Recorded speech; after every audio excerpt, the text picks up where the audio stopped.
सच के साथ। नमस्कार, सिटी वाराणसी लाइव में आप सभी का स्वागत है। मैं हूं अमित मिश्रा। आइए देखते हैं आज की खास खबरें। कैंट स्टेशन के पार्किंग में शॉर्ट सर्किट से लगी भीषण आग, 200 से अधिक वाहन जलकर खाक। विरोध में रेल कर्मियों ने किया धरना प्रदर्शन। स्वामी हर्षवर्धन पब्लिक स्कूल गढ़वा घाट का आयोजित हुआ वार्षिकोत्सव, सप्तरंगी सरगम में सराबोर हुआ स्कूल प्रांगण। काशी में इक्यावन शक्तिपीठ और 12 ज्योतिर्लिंगों का महासमागम, मां सती की प्रतिमा और शिवलिंग का हुआ अनावरण। और वाराणसी पहुंचे डिप्टी सीएम ब्रजेश पाठक, संबल हिंसा मामले में समाजवादी पार्टी पर साधा निशाना। और अब समाचार विस्तार से। वाराणसी कैंट के पार्किंग में आधी रात के बाद आग लग जाने से करीब 200 वाहन जलकर खाक हो गए। वाराणसी कैंट के पार्किंग में रात करीब 2 बजे के आसपास आग की लपेट में आने से पार्किंग में खड़े करीब 200 से ज्यादा वाहन चपेट में आने से करोड़ों रुपए के वाहन जलकर खाक हो गए। पार्किंग क्षेत्र में शुक्रवार रात करीब 9 बजे शॉर्ट सर्किट से एक मोटरसाइकिल में आग लगी थी। पार्किंग संचालक और आसपास के लोगों ने तत्काल आग बुझा दी, लेकिन आग की गंभीरता को नजरअंदाज कर दिया। रेलवे प्रशासन ने भी इस घटना को औपचारिक सूचना के बाद दरकिनार कर दिया। रात 1:30 बजे मोटरसाइकिल के सीट कवर में आग फिर से भड़क उठी। इस दौरान पार्किंग संचालक सो रहा था, जिससे आग ने धीरे धीरे बड़ा रूप ले लिया। जब दोपहिया वाहनों की टंकियां फटने लगी तब भगदड़ मच गई। शॉर्ट सर्किट से लगी है, बाकी आग को बुझा दिया गया है। काफ़ी गाड़ियां थी जो जल गई हैं।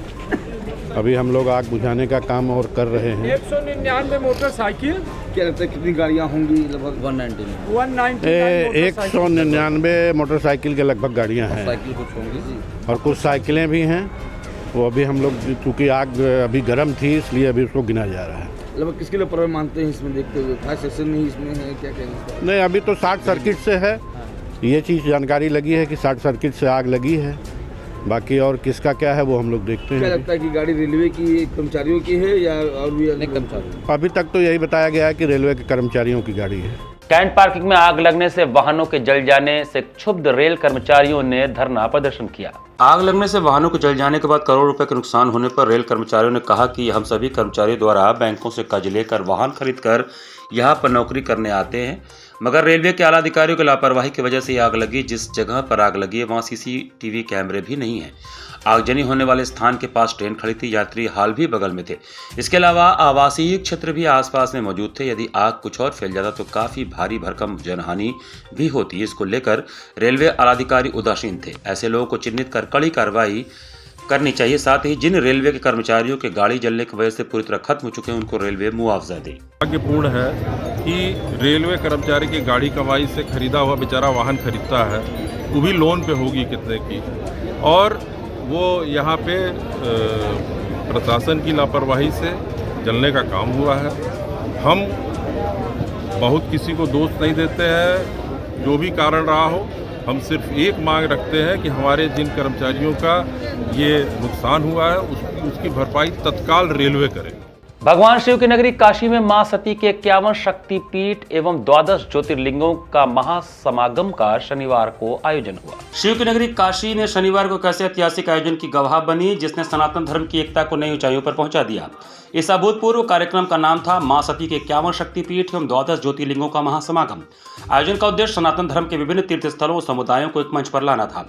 यह कार्यक्रम वाराणसी के रुद्राक्ष कन्वेंशन सेंटर में सेंटर फॉर सनातन रिसर्च और ट्राइडेंट सेवा समिति ट्रस्ट द्वारा आयोजित किया गया था। इसमें भारत समेत श्रीलंका, नेपाल, बांग्लादेश और पाकिस्तान जैसे देशों से सनातन धर्म के प्रतिनिधियों ने भाग लिया। मुख्य अतिथि उत्तर प्रदेश के डिप्टी सीएम ब्रजेश पाठक ने, राज्य मंत्री डॉक्टर दयाशंकर मिश्र, संत प्रखर जी महाराज, कश्मीर शंकराचार्य, स्वामी अमितानंद जी महाराज और अन्य गणमान्य व्यक्तियों के द्वारा एक साथ दीप प्रज्वलित कर कार्यक्रम का उद्घाटन किया। इसके बाद मां सती की प्रतिमा और शिवलिंग का अनावरण किया गया। विशेष रूप से कार्यक्रम की शुरुआत 51 महिलाओं द्वारा किए गए शंखनाद से हुई। पुष्प वर्षा और स्वागत समारोह के साथ मंच पर उपस्थित अतिथियों का अभिनंदन किया गया। इस महासमागम में भारत के 51 शक्तिपीठों, 12 ज्योतिर्लिंगों के प्रतिनिधियों के साथ पाकिस्तान, बांग्लादेश, श्रीलंका और नेपाल के भी सनातन धर्मावलंबियों ने भाग लिया। आयोजन का मुख्य आकर्षक 400 से अधिक साधु संतों, पीठाधीश्वरों का समागम रहा। आयोजन में सनातन धर्म के प्रमुख स्थलों के बीच सामंजस्य की कमी और प्रबंधन से जुड़ी चुनौतियों पर चर्चा हुई। आयोजक डॉक्टर रमन त्रिपाठी ने बताया कि इस समागम का उद्देश्य न केवल धर्मस्थलों के बीच एकता स्थापित करना है, बल्कि सनातन धर्म के प्रचार और संरक्षण को भी बढ़ावा देना है। विशालाक्षी देवी के महंत राजनाथ तिवारी ने कहा कि काशी में शिव और शक्ति दोनों हैं, लेकिन उनके बीच सामंजस्य का अभाव है। यह आयोजन सनातन धर्म को एक सूत्र में पिरोने का प्रयास है। डिप्टी सीएम ब्रजेश पाठक ने इस आयोजन को प्रदेश और देश के लिए गौरवपूर्ण बताते हुए कहा कि यह कार्यक्रम सनातन धर्म की ध्वजा को और ऊंचा करेगा। यह महासमागम 1 दिसंबर तक चलेगा, जिसमें विभिन्न देशों और राज्यों से आए संत, महंत और प्रतिनिधि सनातन धर्म की मजबूती और सामूहिकता पर विचार करेंगे। यह आयोजन न केवल काशी बल्कि पूरे सनातन समाज के लिए एक मील का पत्थर साबित होगा। यह आयोजन निश्चित रूप से अस्तित्व, आदर्श और अस्मिता को समृद्ध करेगा। भारत शिव और शक्ति की उपासना का केंद्र रहा है। पूरा विश्व को शिव और शक्ति की उपासना का ज्ञान इसी भारत से प्राप्त हुआ है। भारत का यह जो कार्यक्रम आयोजित हो रहा भारत में वाराणसी में, यह निश्चित रूप से पूरे विश्व के मनुष्यता के लिए पथ प्रदर्शक होगा और वो मार्ग प्रशस्त करेगा उनके जीवन के लिए। उत्तर प्रदेश के उप मुख्यमंत्री शनिवार को वाराणसी पहुंचे, जहां मीडिया से बातचीत में उन्होंने संभल हिंसा में सपा को आड़े हाथों लिया। उत्तर प्रदेश के डिप्टी सीएम ब्रजेश पाठक शनिवार को वाराणसी पहुंचे। वाराणसी में मीडिया से बात करते हुए उन्होंने अखिलेश यादव समाजवादी पार्टी पर संभल की घटना का जिम्मेदार होने का आरोप लगाया। संभल की घटना पर अखिलेश यादव के बयान पर ब्रजेश पाठक ने कहा कि संभल की घटना पर अखिलेश यादव जो सोशल मीडिया एक्स पर लिखे हैं उसकी हम निंदा करते हैं। समाजवादी पार्टी का चाल, चरित्र और चेहरा उजागर हो गया है। संभल के घटना की जिम्मेदारी अखिलेश यादव को लेनी चाहिए। वास्तव में जो संभल के अपराधी हैं वही समाजवादी हैं। जिन लोगों ने कुकृत्य को किया है वह सभी समाजवादी पार्टी के कार्यकर्ता हैं और समाजवादी पार्टी उनके कुकृत्य को छुपाने के लिए तरह तरह के बयान जारी कर रही है। ब्रजेश पाठक ने आगे कहा कि वहां के स्थानीय विधायक और सांसद आपस में युद्ध कर रहे हैं और संभल की जनता उनके युद्ध में पीस रही है। संभल में जो घटना आई है उसकी निष्पक्ष जांच हो रही है। सपा प्रतिनिधि मंडल को संभल जाने से रोके जाने पर डिप्टी सीएम ब्रजेश पाठक ने कहा कि पहले अखिलेश यादव को समाजवादी पार्टी को संभालना चाहिए, फिर संभल जाना चाहिए। संभल में जो भी घटना हुई है वह समाजवादी पार्टी ने किया है। अखिलेश यादव अभी तक उपचुनाव की हार से उभर नहीं पाए हैं और इससे मुंह छिपाने के लिए वह तरह तरह के बयान दे रहे हैं। संभल की घटना है। संभल की घटना पे समाजवादी पार्टी के मुखिया ने, अरे मेरे भाई कहाँ लगाएगा लोग, जो ट्वीट करके कहा है, हम उसकी निंदा करते हैं। समाजवादी पार्टी के जो चाल, चरित्र और चेहरा है वो उजागर हो गया है। संभल की घटना की जिम्मेदारी अखिलेश यादव जी को लेना चाहिए। वास्तव में जो संभल के अपराधी हैं वही समाजवादी हैं। जिन लोगों ने कुकृत्य को अंजाम दिया है सब समाजवादी पार्टी के कार्यकर्ता हैं और समाजवादी पार्टी उनके कुकृत्यों को छिपाने के लिए तरह तरह के बयान जारी कर रही है। वहाँ के जो सांसद हैं, वहाँ के जो माननीय विधायक हैं, आपस में लड़ रहे हैं, युद्ध कर रहे हैं और संभल की जनता उनके आपस के युद्ध के कारण पिस रही है। संभल में जो घटना घटी है उसकी निष्पक्ष जांच हो रही है, न्यायिक जांच भी हो रही है और हर स्थिति में लोगों को न्याय मिले ये हमारी प्रतिबद्धता है। वहाँ लॉ एंड ऑर्डर मेंटेन रहेगा, ये हमारी जिम्मेदारी है। किसी भी स्थिति में कानून व्यवस्था से छेड़छाड़ करने की इजाजत किसी को भी नहीं है। उप मुख्यमंत्री ब्रजेश पाठक ने मच्छोदरी स्थित स्मार्ट स्कूल का दौरा किया। डिप्टी मुख्यमंत्री ब्रजेश पाठक ने मच्छोदरी स्मार्ट स्कूल का दौरा किया, जहां बच्चों शिक्षकों ने उनका गर्मजोशी से स्वागत किया। बच्चों ने उत्साहपूर्वक कविताएं सुनाई, जिससे स्कूल के प्रति उनका लगाव और आत्मविश्वास झलक रहा था। डिप्टी सीएम ने कक्षाओं का निरीक्षण कर शैक्षणिक गतिविधियों का जायजा लिया और प्रधानाचार्य से स्कूल की प्रगति और शिक्षण पद्धति के बारे में जानकारी प्राप्त की। निरीक्षण के दौरान डिप्टी सीएम ने बच्चों के साथ संवाद किया और उनकी पढ़ाई से जुड़े सवाल पूछे। बच्चों को उत्साह को देखते हुए उन्होंने उन्हें प्रोत्साहित करते हुए चॉकलेट बांटी। स्कूल के वातावरण और बच्चों की प्रतिभा से प्रभावित होकर उन्होंने शिक्षकों और प्रबंधन की सराहना की। डिप्टी सीएम ने स्कूल की और बेहतरी से काम करने के लिए आवश्यक संसाधन उपलब्ध कराने का आश्वासन दिया और बच्चों को मेहनत और लगन से पढ़ाई करने की प्रेरणा दी। उनका यह दौरा शिक्षा और विकास के प्रति सरकार की प्रतिबद्धता को दर्शाता है। जितने भी अपराधी हैं सब समाजवादी हैं। समाजवादी पार्टी को अपने गिरेबान में झांकना चाहिए और उत्तर प्रदेश में हर स्थिति में हम लॉ एंड ऑर्डर को मेंटेन करेंगे और जो पीड़ित हैं निष्पक्ष न्याय मिलेगा, उनको निष्पक्ष जांच हो रही है, न्यायिक जांच भी हो रही है और जो दोषी है उनको जरूर सजा मिलेगी। सर वक्फ बोर्ड को लेकर के यूपी कॉलेज में जिस तरह से हंगामा होगा, हम कानून का सम्मान करेंगे, जो भी कानून होगा उसका। प्राथमिक विद्यालय अभी वाराणसी में विकास कार्यों का निरीक्षण कर रहे हैं और जो अच्छे मॉडल के रूप में विद्यालय डेवलप हुए उनको भी हमने पास से देखा है। सूबे के उप मुख्यमंत्री ब्रजेश पाठक ने रामनगर में हो रहे विकास कार्यों का जायजा लिया। सूबे के उप मुख्यमंत्री ब्रजेश पाठक ने रामनगर में विकास कार्यों का जायजा लिया। उप मुख्यमंत्री आज सड़क मार्ग से होते हुए रामनगर की तरफ से चंदौली के लिए जा रहे थे। इस मौके पर लोक निर्माण विभाग के अधिकारी मौजूद रहे। निरीक्षण के दौरान काशी के महापौर अशोक तिवारी, क्षेत्रीय विधायक सौरभ श्रीवास्तव, सर्वेंद्र विक्रम सिंह, संतोष द्विवेदी, सरदार मंजीत सिंह, मंगू सृजन श्रीवास्तव, रजनीश पांडे, एडवोकेट राजकुमार सिंह, अनुपम गुप्ता आदि मौजूद रहे। स्वामी हर्षवानंद पब्लिक स्कूल के वनपुरवा शाखा में सतरंगी वार्षिकोत्सव का भव्य आयोजन हुआ। स्वामी हर्षवानंद पब्लिक स्कूल के सतरंगी छटा बिखेरता आमोद प्रमोद से उपस्थित जनसमूह को लगातार 4 घंटे अपनी आगोश में कर लिया। मौका था ख्यातलब्ध अंतर्राष्ट्रीय पर्यावरण शास्त्री एवं जल वैज्ञानिक तथा इंस्टीट्यूट ऑफ टेक्नोलॉजी एवं academic staff college Kashi Hindu विश्वविद्यालय के पूर्व निदेशक प्रोफेसर एस एन उपाध्याय के मुख्य आतिथ्य में स्वामी हर्षवानंद पब्लिक स्कूल वनपुरवा के प्रांगण में विद्यालय के गढ़वा घाट व वनपुरवा शाखा का संयुक्त रूप से वार्षिकोत्सव के आयोजन का, जो भारतीय प्रदेशों की लोक संस्कृतियों के नाम रहा।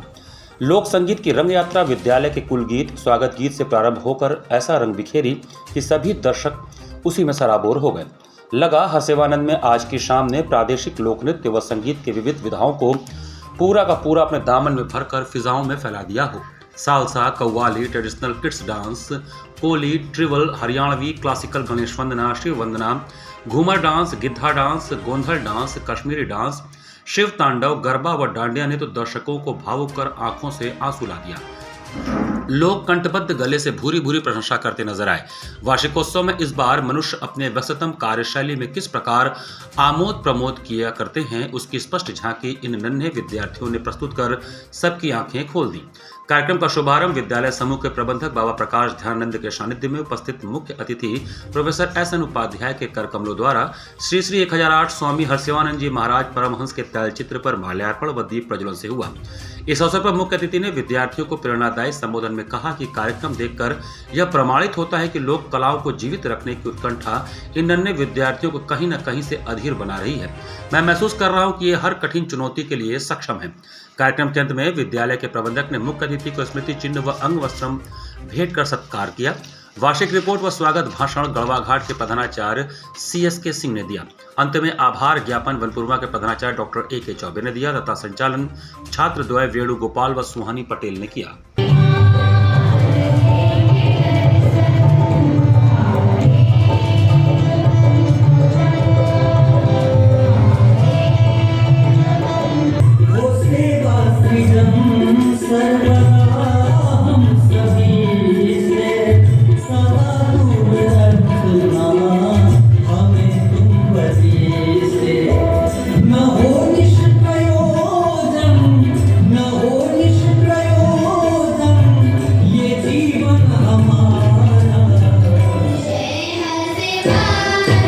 कांग्रेस कार्यालय पर शनिवार को NSUI के कार्यकर्ताओं ने हम बदलेंगे कार्यक्रम के पोस्टर का विमोचन किया। शनिवार को वाराणसी कांग्रेस कार्यालय पर NSUI के साथियों ने हम बदलेंगे कार्यक्रम का पोस्टर विमोचित किया।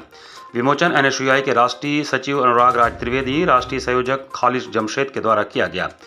NSUI राष्ट्रीय सचिव अनुराग राज त्रिवेदी ने इस अवसर पर कहा कि पूरे देश में हम बदलेंगे का मुहिम चला रहे हैं। इस कार्यक्रम से हम देश के हर विश्वविद्यालय में हो रहे फीस वृद्धि, विश्वविद्यालय की सारी समस्याओं से लड़ने के लिए NSUI द्वारा बेस बना रहे हैं, जो छात्रों की आवाज बनकर विश्वविद्यालय में लड़ने का कार्य करेगी। NSUI संयोजक खालिद जमशेद ने कहा कि उत्तर प्रदेश पूर्वी क्षेत्र में सारे महाविद्यालय और विश्वविद्यालयों में छात्र संघ के चुनाव बंद हैं। हम सभी साथी उत्तर प्रदेश सरकार से मांग करते हैं कि जल्द से जल्द विश्वविद्यालय में छात्र संघ चुनाव कराए जाए।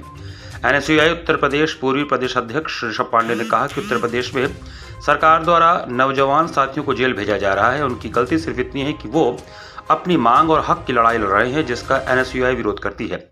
जल्द ही NSUI के साथी बड़ा आंदोलन करके सरकार के खिलाफ खड़े करेंगे। छात्र संघ की बहाली है कि मांग को लेकर हम लोग हर विश्वविद्यालय में, महाविद्यालयों में लेकर जा रहे हैं और हमारी ये पहली प्राथमिकता है कि जो छात्र संघ के चुनाव हो।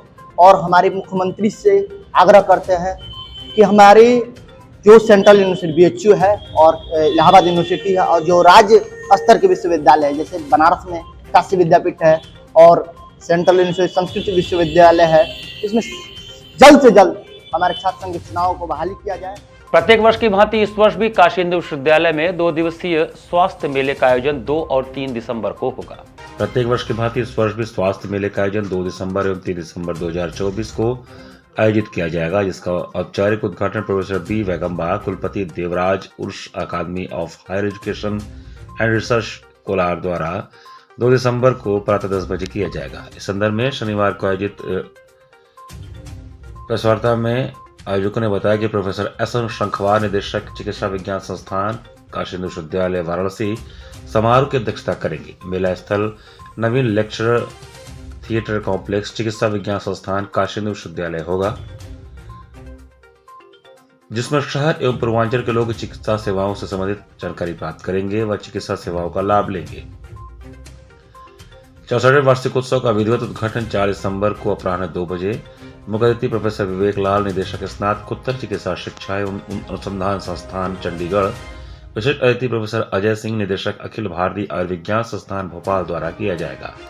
एवं प्रोफेसर संजय कुमार, कुलगुरु काशी हिंदू विश्वविद्यालय वार्षिकोत्सव की अध्यक्षता करेंगे। इस अवसर पर प्रोफेसर एस.एन. शंखवार, निदेशक चिकित्सा विज्ञान संस्थान, प्रोफेसर अशोक कुमार, संकाय प्रमुख आधुनिक चिकित्सा, प्रोफेसर गोपालनाथ, संकाय प्रमुख अनुसंधान, प्रोफेसर पी.के.एस. गोस्वामी, संकाय प्रमुख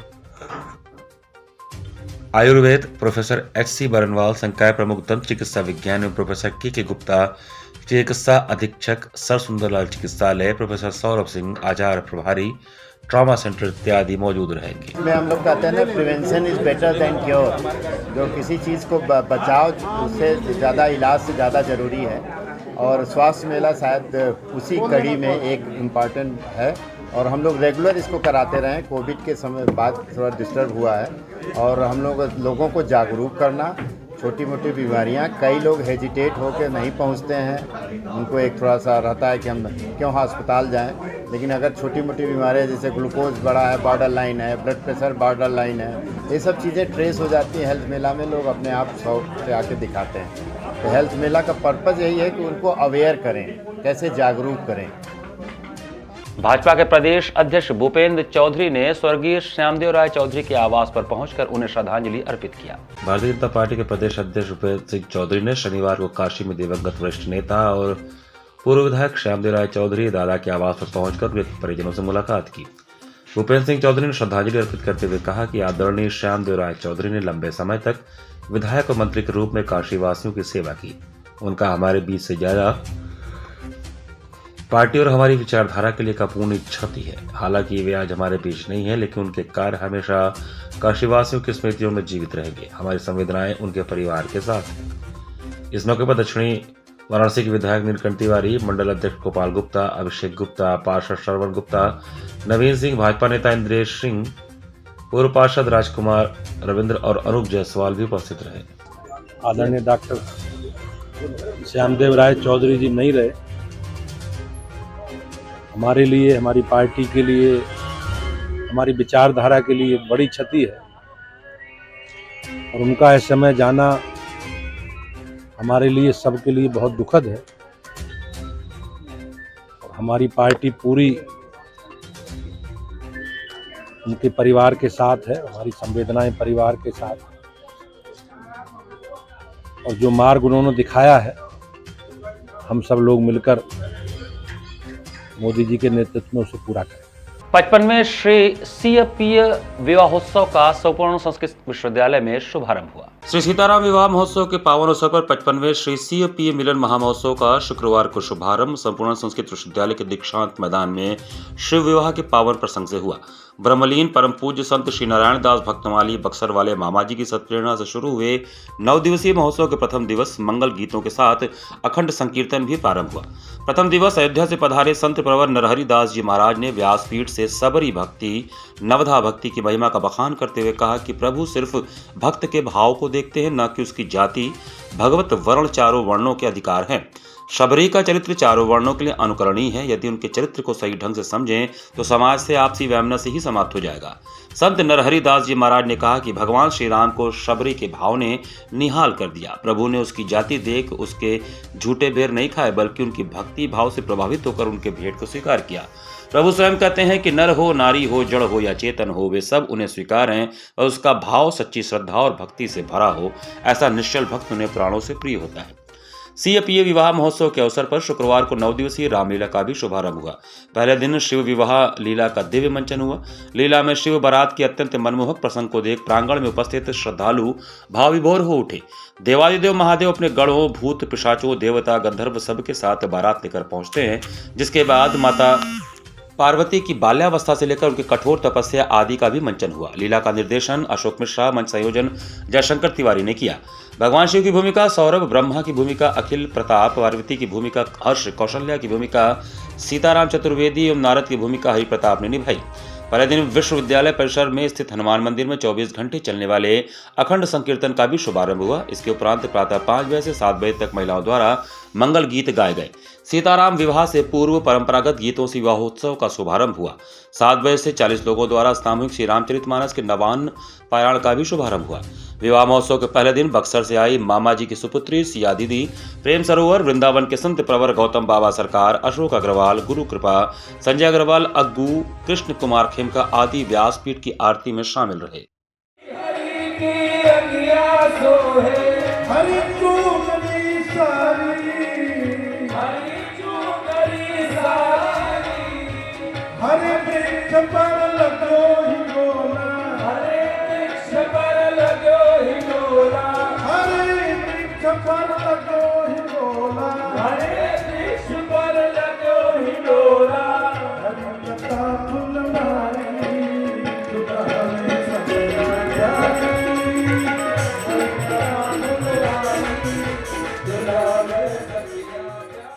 इसी के साथ सिटी वाराणसी लाइव का ये संस्करण हमें समाप्त करते हैं। मुझे दीजिए आज्ञा।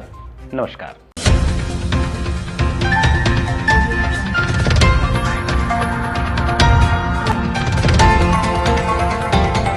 वाराणसी लाइव, सच के साथ।